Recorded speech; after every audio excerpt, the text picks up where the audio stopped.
जय सर। मेरे सन्यासी भाइयों, डॉक्टर श्रीवास्तव और ईश्वर के संतानों, आज के इस सभा में विभिन्न वक्ताओं ने श्री रामकृष्ण देव के जीवनी और इनकी शिक्षा के बारे में विभिन्न कोणों से, विभिन्न दिशा से हम लोगों के ज्ञान दिए हैं और उसका ही एक निचोड़ अध्यक्ष होने के नाते मैं आपके समक्ष रखने की कोशिश करूंगा। साथ साथ अपने थोड़े बहुत जो टिप्पणी हैं वो भी देता रहूंगा। डॉक्टर श्रीवास्तव ने खास तौर पे ठाकुर जी के व्याकुलता के ऊपर जोर दिए थे कि कोई भी चीज़ इस दुनिया में अगर हम लोगों को पाना है, चाहे जागतिक हो चाहे पारमार्थिक हो, सबसे पहले जो चीज़ की ज़रूरत है वो है व्याकुलता, उसके पाने की इच्छा। लेकिन साथ और दो चीज़ भी साथ होना चाहिए। अंग्रेजी में जैसे कहा जाता है purity, patience and Perseverance. Purity यानी आप में स्वच्छ रहना के एक प्रवृत्ति, पेशेंस यानी धैर्य और परसिवियरेंस यानी उसको दृढ़ता उसके साथ लगाना। इनके जीवन पे अगर हम देखें तो पहले देखेंगे कि इन्होंने अपने जीवन के एक लक्ष्य को तय कर लिए थे। तय करने के बाद उसी के ऊपर अपने सारा मन को केंद्रित करके अपनी व्याकुलता के जरिए उसकी ओर जाते रहे। विक्षिप्त मन, विक्षिप्त चेष्टाएं कभी हमें अपनी सफलता की ओर नहीं ले जा सकते हैं। सबसे पहले मन को केंद्रित करना है। अब हम रामकृष्ण की जीवनी पे यही देखते हैं। उन्होंने पहले जो देखा, जैसे मैंने कल आज की थी, कि सचमुच कोई ऐसे परमेश्वर परमात्मा या कोई शक्ति है या नहीं है, ये उन्होंने अपना लक्ष्य को तय करके उसी लक्ष्य की ओर जाने की कोशिश करी और उसमें ही अपने पूरा व्याकुलता देकर दक्षिणेश्वर मंदिर पे अपने सारे साधना को उसी ओर लगाया और आखिरकार उनकी इसकी प्राप्ति भी हुई। अब यहां पर हम देखते हैं कि पहले वो वही चीज को पहले लेते हैं जिसके लेने के लिए लोग बात पहले किसी और दूसरे तरीके से जाने की कोशिश करते हैं। शास्त्र पे कहा गया एक जगह पर कि जो चालाक है वो गुरु के पास जाकर उस चीज को मांगते हैं जिसको मांगने से सब कुछ मिल जाता है। हम वहां पर देखते हैं कि एक गृहस्थ जाकर अपने गुरु के पास जाकर कहते हैं कस्मिन्नु भगवो विज्ञाते सर्वविदं विज्ञातं भवति इति। हे भगवान, मुझे वो चीज कहिए जिसको जानने से सब कुछ जाना जाता है, क्योंकि वो अगर आप जान जाओगे तो उसके साथ जो जितनी भी मतवाद, जितनी भी चीजें हैं जुड़े हुए हैं, वो सब प्राप्त हो जाता है। तो इनमें हम देखते हैं कि अपनी दिशा को ठीक करके, लक्ष्य को ठीक करके उसी की ओर पहले गए, इसलिए वो उसके ही प्राप्ति करके फिर धीरे धीरे बाकी जितने भी तरीके हैं इस किसी को न करके उसके ऊपर जा रहे हैं। और जब आपको उसकी प्राप्ति होती है तो गुरु के लिए आपको भागना नहीं पड़ेगा, गुरु आपके लिए भागेंगे। हम लोग क्या करते हैं, हम गुरु के पास भागते हैं, कहाँ गुरु है, कहाँ गुरु है, और फिर हम जाते हैं।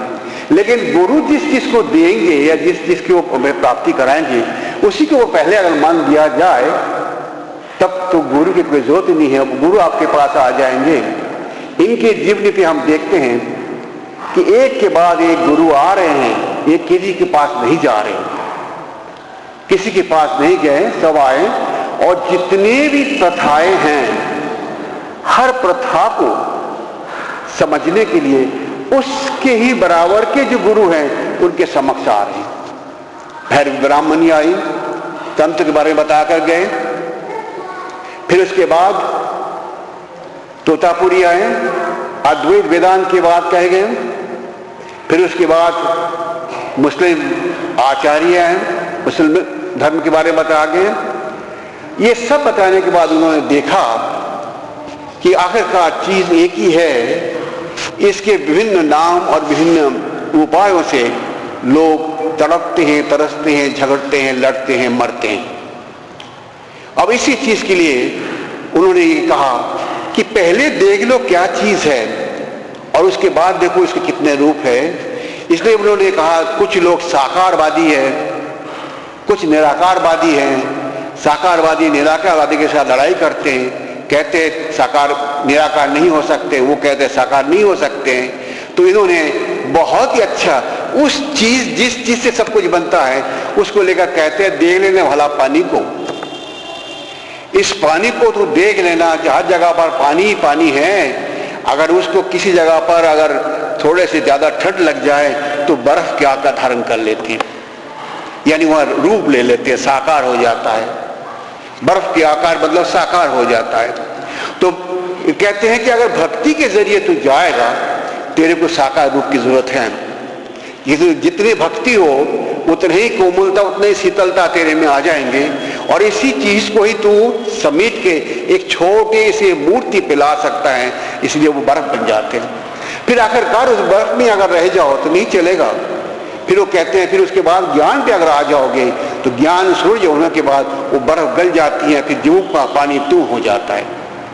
यानी उस पानी को ही पहले देख लो, फिर उसके जितने भी रूप है, जितने भी नाम है, इस किसी से तुम्हें कोई खास फर्क नहीं पड़ता है। इस साकार और निराकारवादी के ऊपर डॉक्टर उमेश श्रीवास्तव ने हम लोगों को बताया। दो हमारे पास और भी आई थी जो अंग्रेजी में बताए। अब मुझे ऐसा लगता है कि बहुत सारे आप में से अंग्रेजी नहीं समझे होंगे।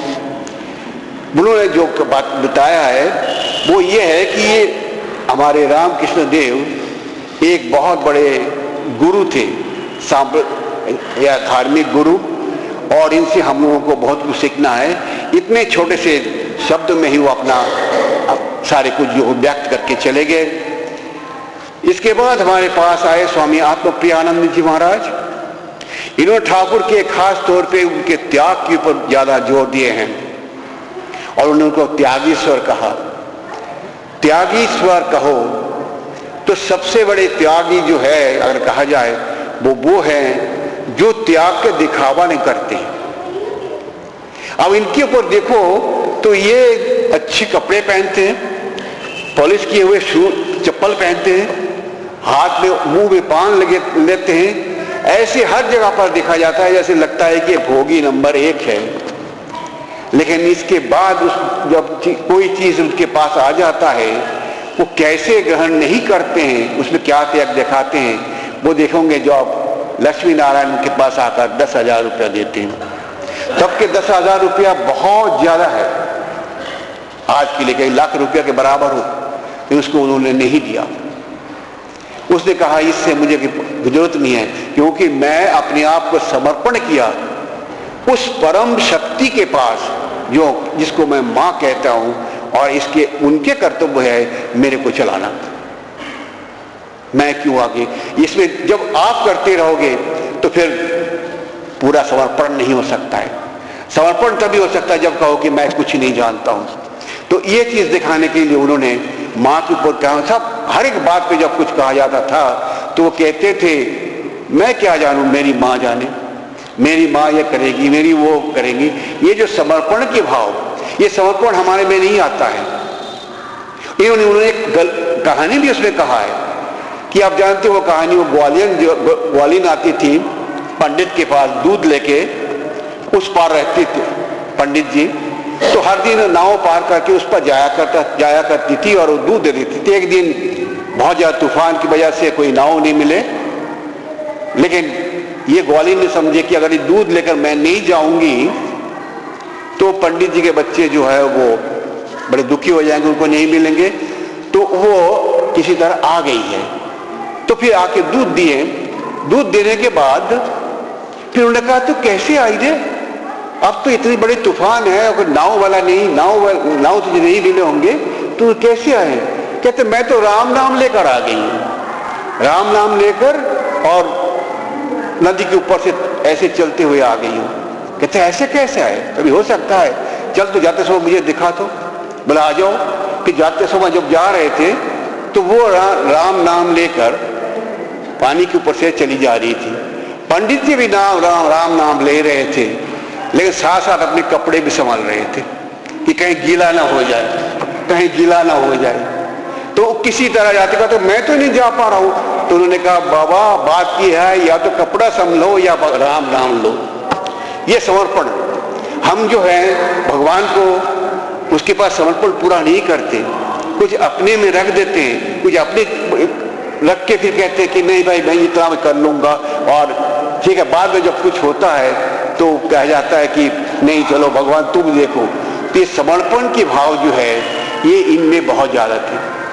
साथ साथ उन्होंने ये भी दिखाया कि तुम लोग जो लड़ रहे हो अलग अलग मतवाद से, इस अलग अलग मतवाद से कोई खास फर्क नहीं है, सबके लक्ष्य एक है, अलग अलग पथ है। आज के जमाना पे जब इतनी ज्यादा लड़ाई हो रही है, सब कुछ हो रहे हैं, ये मंत्र अगर सब ले लें कि ये अलग अलग पथ हैं, लेकिन जाना एक ही जगह पर है, लक्ष्य की जगह पर है, तो हमारे देश पे जो या सारा पृथ्वी पे जो कुछ चल रहा है, इससे शायद हम बच सकते थे। उन्होंने हम लोगों को ये चीज दिखा कर गए हैं कि ये पथ कई लक्ष्य नहीं है, वो एक ही है। तुम जिसी को लो, नदी के उस पर अगर हमको जाना है, यही अगर हमारा लक्ष्य हो, तो हम कहीं भी नाव ले सकते हैं। कोई पतवार वाला नाव ले, पाल वाला नाव ले, मशीन वाला नाव ले, कुछ भी ले, उससे हम उस पार जरूर जाएंगे। और जब उस पार साहिल पर पहुंच जाएंगे तो वहां पर कोई ऐसा बुद्धू नहीं होता है जो अपने नाव को बगल में दबाकर घर तक ले जाता है, वो वहीं पर छोड़ के चला जाता है। वैसा ही ये सारे पथ को लेके हमको जाना है। उसी पथ को लेके जब हम अपनी जगह पर पहुंच जाएंगे, अपने लक्ष्य पर, जिसको उर्दू में कहा जाता है मंजिल मकसूद, वहां पर जब पहुंच जाएंगे तो उसको हमको वहां छोड़ के जाना पड़ेगा, क्योंकि उसको और जरूरत नहीं है। तो इस हिसाब से चाहे कोई इस्लाम धर्म से जा रहा है, चाहे कोई हिंदू धर्म से जा रहा है, चाहे कोई क्रिश्चियन धर्म से जाए, और हिंदू में भी कोई शक्त हो, कोई वैष्णव हो, किसी को भी ये नहीं कहना है कि तुम्हारे पथ खराब है, वो ठीक नहीं है, तुम इसमें आ जाओ, और जब तक इसमें नहीं आओगे तुम नहीं जा सकते हो। इस भावना से अगर करें तो ये चीज रामकृष्ण देव ने हम लोगों को दिखाकर गए हैं। कामिनी कांचन के ऊपर उन्होंने एक जोर दिया है। इसके ऊपर लोगों को बड़ा ज्यादा गलत फहमी है। गलत फहमी ये है कि कामिनी कांचन के बराबर कामिनी को लोग बाग समझते हैं औरत, यानी स्त्री। स्त्री को त्याग करने के लिए ठाकुर जी ने कहा होगा।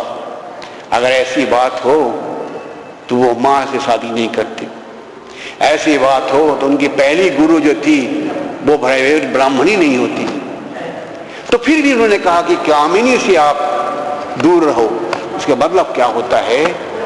मतलब ये है कि स्त्री अगर आपके सामने कामिनी के रूप में आ जाए, जिसमें कामिनी भाव हो जाता है, या वो उस काम भाव को लेकर आपके पास आती है, या आप के उनको देखकर वो काम भाव आ जाता है, तो कामिनी बनती हैं। उस कामिनी को त्याग करना है, नारी को नहीं त्याग करना है। इसके चुड़ान तो दिखा कर गए हैं, माँ को पूजा करके जगत जननी रूप के देखकर, क्योंकि वहां पर तो उन्होंने कामिनी नहीं देखे थे। एक चीज ये, दूसरे कांचन के ऊपर भी उन्होंने लोग कहते हैं कि हमें कहा जाता है, स्वामी जी ठाकुर जी ने तो आप कंचन को त्याग करने को बोले थे, और आप लोग इतने सारे पैसे लेके चलते हो, हर वक्त इतने पैसे साथ लेते हो, तो क्या आप उनके विरुद्ध नहीं जाते हो?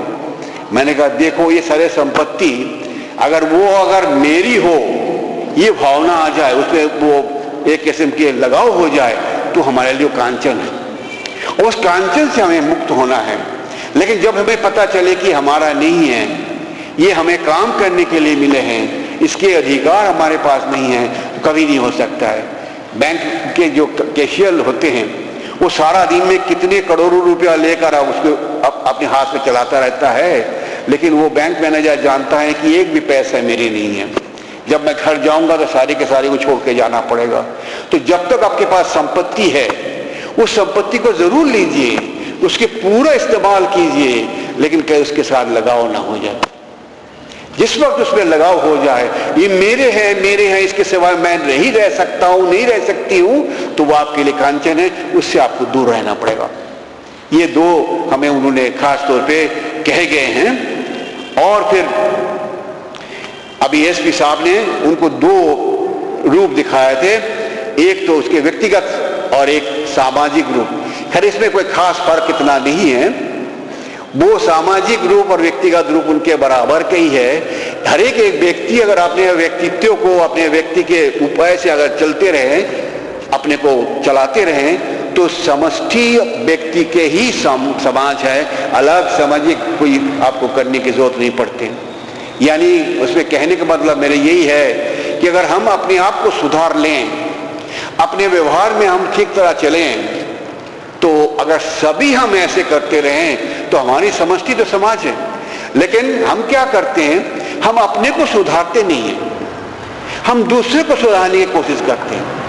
कहते फलां ऐसा है, फलां ऐसा है, वो ऐसा करता है, उसको ऐसा करना चाहिए, नहीं चाहिए था। कभी ये नहीं करते हैं कि देखते हैं कि मैं अगर कुछ सुधार जाऊं तो कम से कम समाज में एक सुधार गए। इसलिए मां ने इस जगह पर हम लोगों को कहा है कि किसी को दोष नहीं देखना, दोष देखना है तो अपना देखो।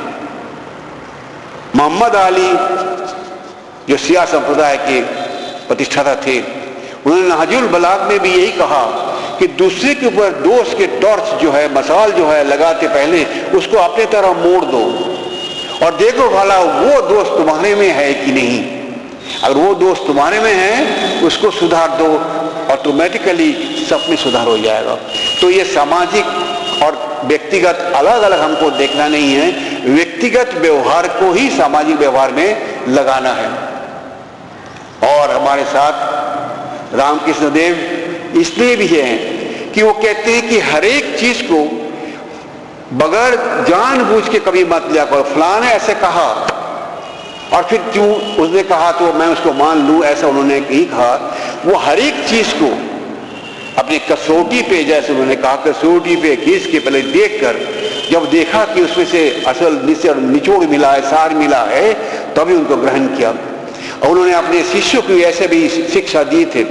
आप लोग जानते हो, एक दिन योगीन महाराज, जहां तक मुझे ख्याल है, ठाकुर जी जब रात को दिशा फेरने के लिए चले गए थे तो उनके मन पर शक आया कि हमें तो ऐसा बहुत कुछ कहते हैं, हो सकता है कि माँ के वहां पर चले गए होंगे, ऐसा कुछ उन्होंने कहा था।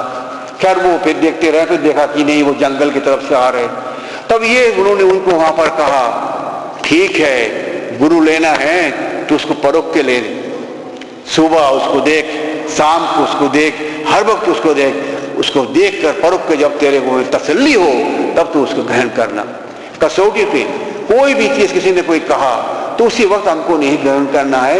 ये प्रयोगशाला जो उन्होंने यहाँ लिखा, वो ये रामकृष्ण देव की ये प्रयोगशाला है कि जो भी चीज आपको मिले, जो भी ज्ञान आपको मिले, उसको अपनी इस रामकृष्ण प्रयोगशाला में लगाकर उसको कसौटी में घिस कर देखें कि उसमें कितने सत्यता है। उतना ही सत्य जो है उसको ग्रहण कीजिए, और नहीं तो फिर आप क्या होंगे, भटकते रहेंगे। कोई आके मुझे कहा कि आपको फलाने ने गाली दिया है, अच्छा फलाने गाली दिया, बस सीधा चला गया और उसके विरुद्ध लड़ने लगा, मुक्का मुक्की पता नहीं क्यों छा। अरे थोड़ा सा पहले पता तो कर लो कि सचमुच उसने गाली दिया है नहीं दिया, किसी और से तो पता करो कि सचमुच उसने गाली दिया कि नहीं दिया। बंगला में वो अच्छा बोलते हैं, कहते हैं अरे अरे चील चील तेरे कान लेके चले गए, और भागा चील के पीछे। अरे पहले हाथ लगा के देख भला तेरे कान यहाँ पर है कि नहीं है, तब कहीं चील के पीछे दौड़ना है। तो ये जो चीज है, ये उन्होंने हम लोगों को सिखा दिया कि कभी बुद्धू नहीं बनना। एक दिन उनके एक शिष्य जो है बाजार में कुछ लेने गए थे और उसमें से कुछ थोड़े से खराब चीज उनको मिले, तो उन्होंने ये कहा, भक्त होने के मतलब ये थोड़ी है तो बुद्धू बनेगा, हर एक चीज को परख कर क्यों नहीं लेते हैं। उसमें जो ऊपर से जो एक्स्ट्रा दिया जाता था उसको तुझे लिया कि नहीं लिया। ये जो चीज है इसमें वो देखते हैं कि वो कहते हैं कि कोई अगर भक्ति पथ पे चले, कोई अगर भगवान की ओर जाए, वो कहीं ऐसा ना हो कि अपने आप को बुद्धू बना दे। बड़े चौकस रहे।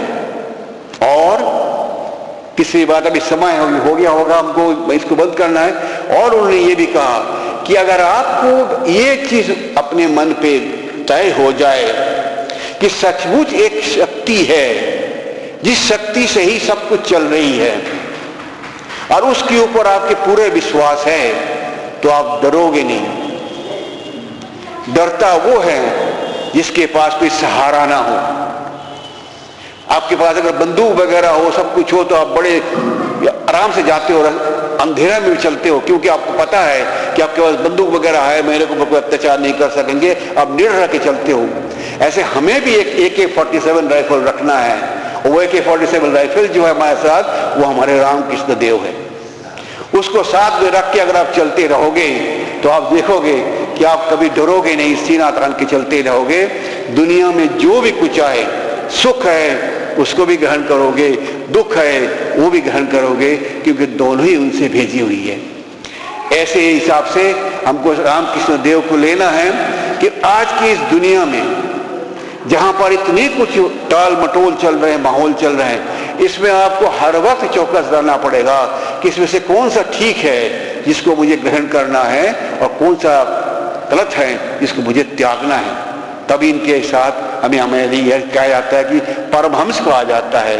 हंस के लिए कहा जाता है कि दूध और पानी को अगर इकट्ठे कर दिया जाए, जैसे उन्होंने खुद ही कहा, खैर अभी प्रोवेंट है इतना नहीं होता है, तो उसमें से लोग दूध, वो जो है वो दूध को लेते हैं, पानी को छोड़ देते हैं। ऐसे ये भी कहा कि हर समय कसौटी में घिसोट कर, इसमें घिस के हर चीज को लो और जो सच है उसमें डटे रहो और कभी उससे दूर न चले जाओ। सत्य से दूर जो गए हैं वो समय अभी के लिए, थोड़े बहुत समय के लिए हो सकता है, बड़े आराम से रह रहा होगा, आखिरकार उसके जो आखिरकार है वो कभी अच्छा नहीं हो सकता है। और सत्य पे रहोगे तो अगर इस वक्त थोड़े बहुत दुख भी हो, लेकिन मन में आपको शांति रहेंगे। हम ये चाहेंगे, 12:30 हो गया है, हम यही कह के इसको बंद करना चाहते हैं कि अगर रामकृष्ण देव और मां शारदा और विवेकानंद की जीवनी और उनके शिक्षा को लेकर हम अपने जीवन को अगर तैयार करके आगे बढ़ें, तो हमारा ये जीवन एक मनुष्य जीवन की पूरा बराबर का हो सकता है। हम उनसे ये प्रार्थना करते हैं वो हमें सबके ऊपर यही कृपा दे। जय ठाकुर, जय मां, जय स्वामी।